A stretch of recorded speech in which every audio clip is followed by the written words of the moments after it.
அதாவது ஒன்ன மாதிரி ஆளுங்க கருன்னு காக்கா மாதிரி இருந்தாலும் சவச்சவேன்னு பொண்ணு வேணும்ல கேக்குறீங்க. நீங்க ஆம்பளைங்களும் தானே இன்னைக்கு பியூட்டி பார்லர் போறீங்க. எந்த ஆம்பளை பியூட்டி பார்லருக்கு போறான்? அழகுக்கு எதுக்கு அழகு சேர்க்கணும்? ஆம்பளை இயற்கையிலே அழகியாவ. ஐயா, இந்த இடத்துல ஒரு கார்பன் பேப்பரை வச்சு வீரகுமார்னு எழுதுனா கீழே என்ன விழணும்? வீரகுமார் தானே விழணும். ஆனா விழுகாது, அழகன்னு விழும். அழகன்னு எழுதுனா வீரகுமார்னு விழும். அழகு எனக்கு மட்டும்தான் ஐயா சொந்தம், எனக்கு உங்களுக்கு தான் அழகு சொந்தம். இந்த வயசுல இவருக்கே இவ்வளவு அழகா இருக்குன்னு ஆசை இருக்கிறப்ப எங்க வயசுக்கு நாங்க ஆசைப்பட மாட்டோமா சார்? அதனால தானே சார் பியூட்டி பார்லர் போறோம். எனக்கு என்ன வயசாயிட்டு? எனக்கு என்ன வயசாயிட்டு? நான் ஒரு யூத்துங்கிறது அந்த பொண்ணுக்கு தெரிய மாட்டேன். இந்த கொடுமையா நான் எங்க போய் சொல்ல? நல்லா பாத்துங்க, இவர் யூத்தா, நான் தான் யூத்து, அவர் பழைய டெலிபோன் பூத்து. இன்றைய காலத்துல ஆண்கள் தாயா நாட்டையும் சரி வீட்டையும் சரி கோட்டையும் சரி கல்யாண கடனையும் சரி எல்லாத்தையும் நாங்களே சுமக்க வேண்டியதா இருக்கு. பெண்கள் எதையுமே சுமக்க வேண்டியதா இருக்கவே மாட்டாங்க. நாங்க என்னத்த தம்பி சுமக்கலன்னு சொல்றோம், நாங்களும் எல்லாமே சுமக்கத்தான் தம்பி செய்யறோம். ஆமா, சுமக்கிற லட்சணம் எங்களுக்கு தெரியாதா? ஒரு ஹேண்ட் பேக்கை டிங்கின்னு ஆட்ட விடுறது, அதில் உடஞ்ச கண்ணாடியும் அப்படியே இத்து போன பொட்டும் பேன் வச்ச சீப்பும் முனிசிபாலிட்டி கார்பரேஷனே அதுக்குள்ளதான் இருக்கும். ஹஸ்பண்ட் காரன் பார்த்தானா செத்தே போயிருவேன். தம்பி, இந்த காலத்துல பொண்ணுங்க ஹேண்ட்பேக்ல லிப்ஸ்டிக் மட்டும் சுமக்கிறதுல பிளேடும் சுமக்கிறோம், ஊக்கும் சுமக்கிறோம். எதுக்கு தெரியுமா? ஒன்ன மாதிரி பயக பின்னாடி இருந்து கை வச்சா யாருக்கிட்டையும் சொல்லக்கூடாதுன்னு அப்படியே நைஸா குத்தி விடுறதுக்குதே.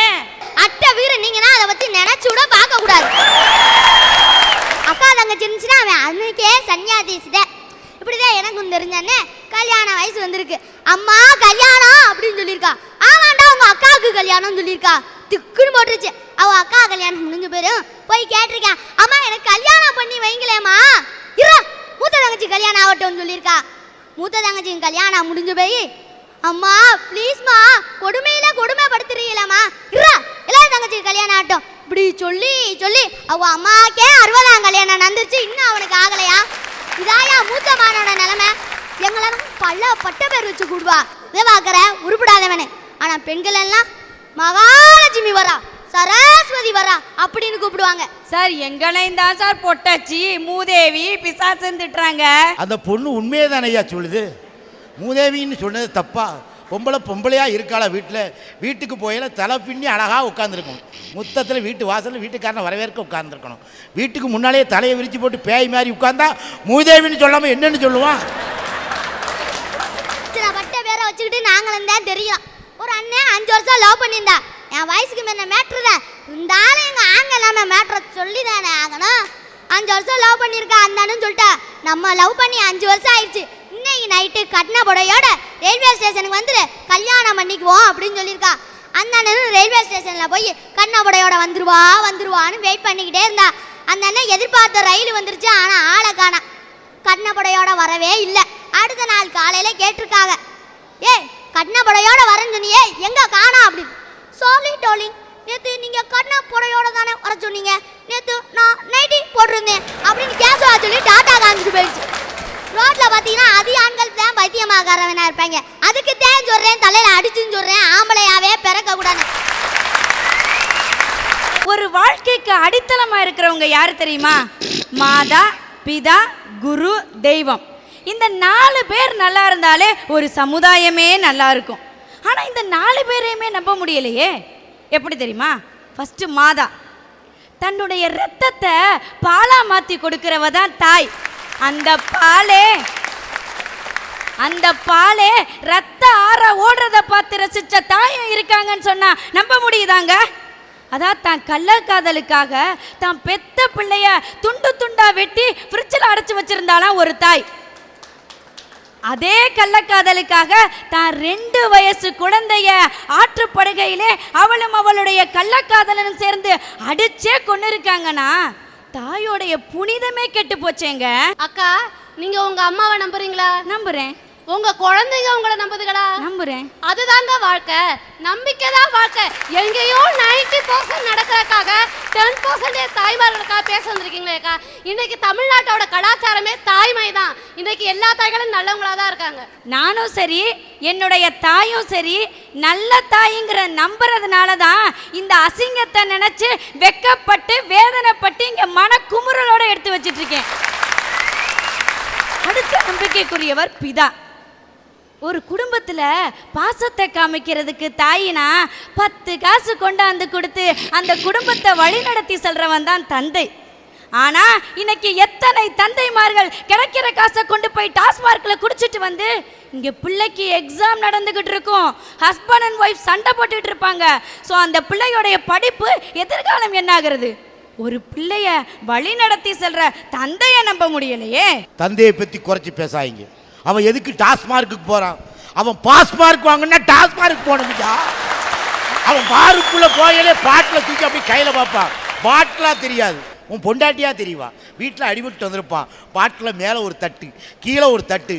அவன் மூடிய துறைக்கையிலே அவன் பொண்டாட்டி கழுத்தை நிறைச்ச மாதிரி திறப்பான். ஐயா திறந்துலாம் கொடுத்துக்கிட்டு இருக்கான். வந்து நூலாகி போயிருக்கா. தந்தையை பற்றி கேட்க டாஸ்மார்க்கை சாப்பிட்டாதான் அவன் கவுருவான். நீ டாஸ்மார்க்குன்னு சொல்லும் போதே கவுந்து கவுந்து ஏன் விழுத? வீட்டில் இப்படி விழுந்துக்கிட்டு இருக்கேன் டெய்லி. அடுத்த நம்பிக்கைக்குரியவ யார் தெரியுமா? குரு. ஒருத்தனை வடிவமைக்கக்கூடிய பற்றைய பள்ளிக்கூடம் தாங்க. எழுத்தறிவித்தவன் இறைவன், இறைவனுக்கு சமமா பேசப்படக்கூடிய ஒரு சில ஆசிரியர்களே மாணவிகளை காதலிக்கிறது, கற்பழிக்கிறது, கடத்திட்டு போறதுங்கிறப்ப ஒழுக்கம் தர்ற இடமே ஒழுக்கம் தவறுதே. யாரெங்க நம்புறது? ஒரு நாட்டினுடைய தலைவிதி அந்த நாட்டு வகுப்பறைகளில் தீர்மானிக்கப்படுகிறதுன்னு பண்டித ஜவஹர்லால் நேரு சொன்னார். ஆசிரியர்களை பற்றி என்னைக்கும் குறைச்சி பேசாதீங்க. இன்னைக்கு எப்படிப்பட்ட பயல்களெல்லாம் நாங்கள் அனுசரித்து போக வேண்டியிருக்கு தெரியுமா? நான் பள்ளிக்கூடத்தில் வாத்தியாராக இருக்கேன். அன்னைக்கு பள்ளிக்கூடத்தில் உட்காந்துருக்க ஒரு பேர் வேகமாக ஓடியாந்தான். சார் எனக்கு நாய் கடிச்சிட்டு சார்னா. இல்லை நாய் கடிச்சிட்டுன்னு சாதாரணமாக சொல்லுதியே, சாதாரண நாயா வெறி நாயாலன்னு?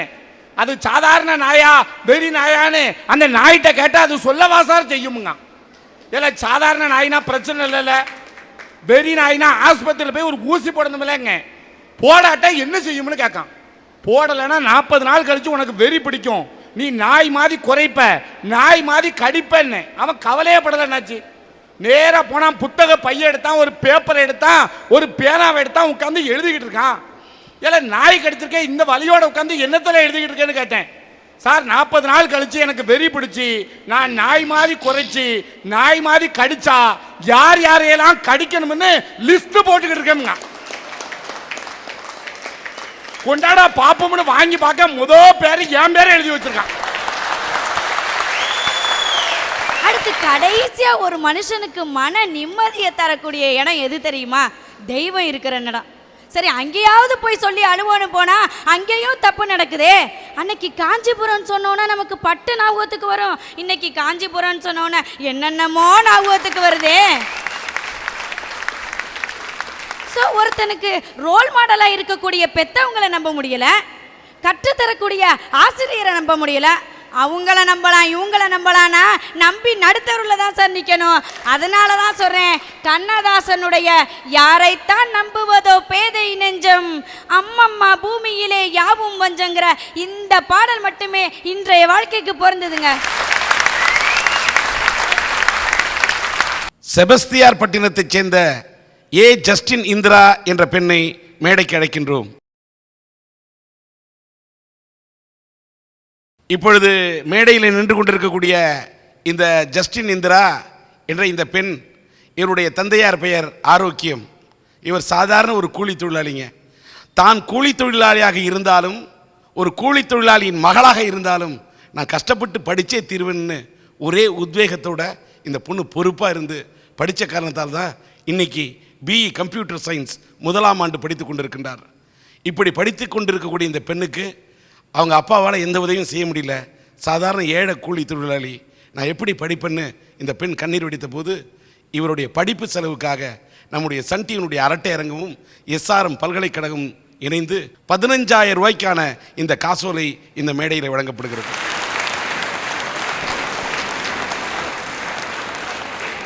இதை பார்த்து கொண்டிருக்கக்கூடிய அன்பு நேயர்கள், நல்ல மனம் படைத்தவர்கள், இவருடைய படிப்பு செலவுக்காக ஏதேனும் உதவி செய்தால் நலமாக இருக்கும் என்ற இந்த கோரிக்கையை உங்கள் முன் வைக்கின்றேன்.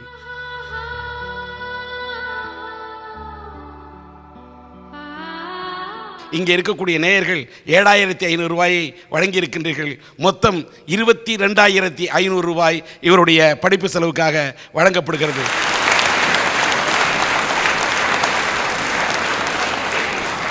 வாழ நினைத்தால் வாழலாம், வழியா இல்லை பூமியில். கவிஞர் கண்ணதாசனின் இந்த வார்த்தைகளுக்கு ஒரு வடிவம் கொடுத்தா அது நான் தாங்க. ஐயா, 8வது படிக்கிற வரைக்கும் நானும் ரொம்ப சந்தோஷமான வாழ்க்கை தாங்க வாழ்ந்தேன். அம்மா, அப்பா, அண்ணன், தம்பின்னு ஒரு அன்பான குடும்பம். படிப்பு, டான்ஸு, பேச்சுன்னு எல்லாத்துலேயும் முதலாவதாக வருவேன். பள்ளி மாணவ தலைவியாக இருந்தேன். சிட்டுக்குருவி மாதிரி துருன்னு இருப்பேங்க. ரொம்ப சந்தோஷமான நாட்கள். 9வது வந்தேன். என் வாழ்க்கையவே புரட்டி போட்டுடுச்சுங்க. எங்கள் அம்மா ஒரு இருதய நோயாளி. 15 வருஷத்துக்கு முன்னாடியே எங்கள் அம்மாவுக்கு ஹார்ட் ஆப்ரேஷன் செஞ்சுருக்காங்க அப்படிங்கிற உண்மை தெரிஞ்சு உலகமே இருண்டு போன மாதிரி இருந்துச்சுங்க. எங்கள் அம்மாவை பாண்டிச்சேரி ஆஸ்பத்திரியில் சேர்த்தோம். அங்கே உடனே ஆப்ரேஷன் செஞ்சாதான் காப்பாற்ற முடியும்னு சொல்லிட்டாங்க. ஆப்ரேஷன் செஞ்சாங்க. ஆனால் அதில் ஒரு தப்பு பண்ணிட்டாங்க. எங்கள் அம்மாவுடைய வாழ்வையே விரிவுபடுத்தி வச்சுட்டாங்க. கொஞ்ச நாளையிலேயே அந்த வாழ்வு சுருங்க ஆரம்பிச்சிடுச்சு. எங்கள் அம்மாவால் மூச்சு விட முடியாது. ஹார்ட் வேகமாக துடிக்கும், நீர் இறங்காது, வயிறு வெங்கிக்கும், கால் வெங்கிக்கும். சாப்பிட்ற சாப்பாடு உள்ளே போகையிலே அப்படியே வெளியில் வரும். என் கண்ணு முன்னாடியே என்னை பெத்த தாய் படுற வேதனையை பார்த்து ஒவ்வொரு நாளும் துடிச்சேங்க. அப்போ நான் 10வது படித்தேன். 10வதுல 429 மார்க் வாங்கினேன். எங்கள் அம்மா கண்ணிலேருந்து வந்துச்சு பார்த்தீங்களா ஆனந்த கண்ணீர். அதுதாங்க என்னை பெத்தவளுக்கு நான் கொடுத்த சந்தோஷம். எங்கள் அம்மாவுடைய உடல்நிலை ரொம்ப மோசமாயிடுச்சு. சென்னை ஆஸ்பத்திரியில் கொண்டே காமிச்சோம். செயற்கை வாழ்வு பொறுத்துனாதான் உயிர் வாழ முடியும்னு சொல்லிட்டாங்க. அன்னைக்கு ராத்திரி மணி 10:15 இருக்கும். அந்த வார்டே ரொம்ப பரபரப்பாக இருந்துச்சு. டாக்டர், நர்ஸ் எல்லாரும் ரொம்ப வேகமாக போயிட்டு வந்துட்டு இருந்தாங்க. என் அம்மா இந்த உலகத்தை விட்டு போயிட்டாங்களே, அழுதேன், கதர்னு. ஐயா, ஒரு பெண்ணுக்கு தன் உடம்புல ஏற்படும் மாற்றத்தை கூட தன் தாய்கிட்ட சொல்ல முடியாத நிலைமை. கொடுமையில் கொடுமை, இளமையில் வறுமை, அதை விட கொடுமை ஒரு இளம்பெண் தாய் இல்லாமல் இருக்கிறதுங்க. எனக்கு கூட பிறந்த சகோதரிங்க கிடையாது. எங்கள் அம்மா கூட பிறந்த சகோதரிங்களும் கிடையாது. அப்படியே ரோட்டில் ஒரு தாயும் பிள்ளையும் கையை பிடிச்சிட்டு போகிறத பார்க்கும்போது மனசு வலிக்கும். அம்மா, ஏம்மா என்னை தனியாக விட்டுட்டு போன? அழுவேன் ஒவ்வொரு நாளும். ஒரு தாயில்லா பிள்ளையா அத்தனை துன்பங்களையும் அனுபவிச்சு இன்னைக்கும் ஒரு பெண்ணா என் வாழ்க்கையை வாழ்ந்துக்கிட்டு இருக்கேங்க. எங்கள் அம்மாவுடைய ஆசை எங்களுக்குன்னு சொந்தமாக ஒரு வீடு கட்டணுங்கிறது. எங்கள் அம்மாவுடைய ஆசையை நிறைவேற்றணுங்கிறதுக்காக எங்கள் அண்ணன் மலேசியா நாட்டுக்கு வேலைக்கு போனாங்க. எனக்கும் கல்யாணம் ஆயிடுச்சு. எங்கள் அண்ணன் சொன்னான், தங்கச்சி நீ இன்னும் படிக்கணுமா? நான் சம்பாதிச்சு பணம் அனுப்புகிறேன் தங்கச்சி, நீ படிமான்னு சொன்னாங்க. ஒரு நாள் அதிகாலை 4 மணி இருக்கும். ஒரு ஃபோன் கால் வந்துச்சு. ஐயோ, என் இதயத்தையே அறுத்து வீசலாம் போல இருந்துச்சுங்க அந்த செய்தி. என் பிறந்தவன் அந்த மலேசியா நாட்டில் தீக்கிரையாகி இறந்து போயிட்டாங்கிற செய்தியை கேட்டு துடிச்சு. என்னுடைய உறவுகள் ஒவ்வொன்றா என்னை விட்டு போகும்போது எப்படி இருந்துச்சு தெரியுங்களா? அப்படியே என் உடம்புல இருந்து துடிக்க துடிக்க ஒவ்வொரு அங்கங்களாக அறுத்து எறிகிற மாதிரி ஒரு ரண வேதனையை அனுபவிச்சேங்க. அந்த மலேசியா நாட்டை பொறுத்த வரைக்கும் எங்கள் அண்ணனுடைய இழப்பு ஒரு உயிரிழப்பு. ஆனால் எங்கள் அப்பாவுடைய 25 வருஷம் உழைப்போட முதலீடுங்க எங்கள் அண்ணன். தன் குடும்பத்தோட மூத்த பிள்ளைய நம்ம ஆளாக்கணும்னா அவன் மற்ற 2 பிள்ளைங்களையும் காப்பாற்றுவான். தன் குடும்பத்துக்கு ஆணிவேராக இருப்பான்னு நினச்சாங்களே எங்கள் அப்பா. எங்கள் அப்பாவுடைய கனவே இங்கே கருகி போச்சே. அன்னைக்கு வச்சேங்க என் மனசில் வைராக்கியம், நீ அழுகக்கூடாதுன்னு. எங்கள் அண்ணனுடைய காரியம் 16வது நாள் காரியம் முடிஞ்சு 17வது நாளில் போய் டீச்சர்